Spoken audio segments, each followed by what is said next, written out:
ปันสุกริมอ่างที่บางพระยามค่ำ19 นาฬิกาตรงแล้วกับเส้นทางที่สวยงามใต้คันแดมอ่างเก็บน้ำบางพระสวยมากๆยามค่ำ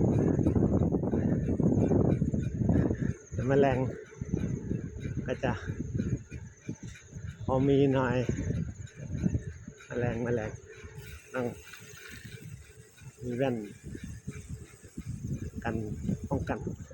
เอาไว้สวยงามแ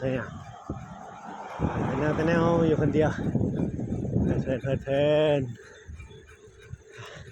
เขาฉลากไม่ขึ้นแล้วเปลี่ยนแผนละขึ้นเนินนี้แทนตัดกระบะเดินมหาชนสุดฟินปันสุกริมอ่างที่บางพระยามค่ำ cycling alone cycling จะบอกผิดบอกถูกภาษาอังกฤษก็ได้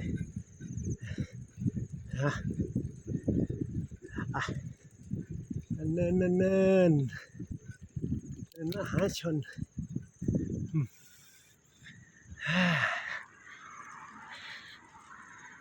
ออกกำลังกายกันเด้อดูแลสุขภาพกันสิ่งสำคัญยิ่งคือเรื่องของสุขภาพแข็งแรงไว้ก่อนเด้อสุขภาพดี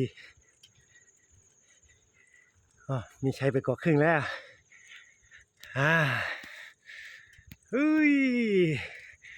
สุดฟินนี่ระดับน้ำในอ่างบางพระทะลุประตู 4เลย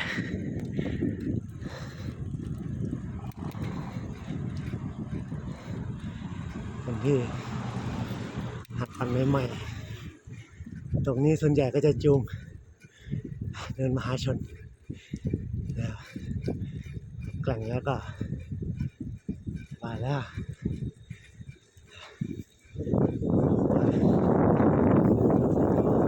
ครับ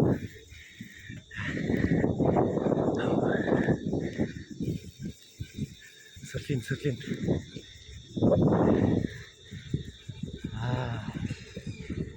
ตอน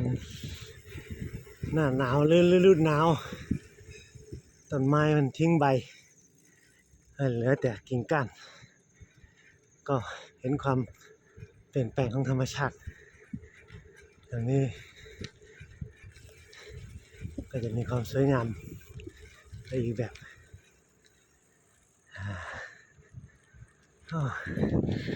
ฟินมากมันจะขยันออกกำลังกายอยู่คนเดียวอันสุกริมอ่างที่บางพระอยู่คนเดียว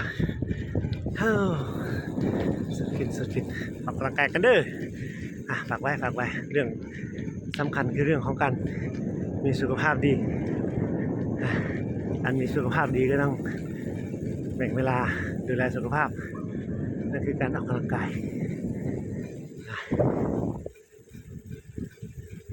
สวัสดีครับนู่นประตู 4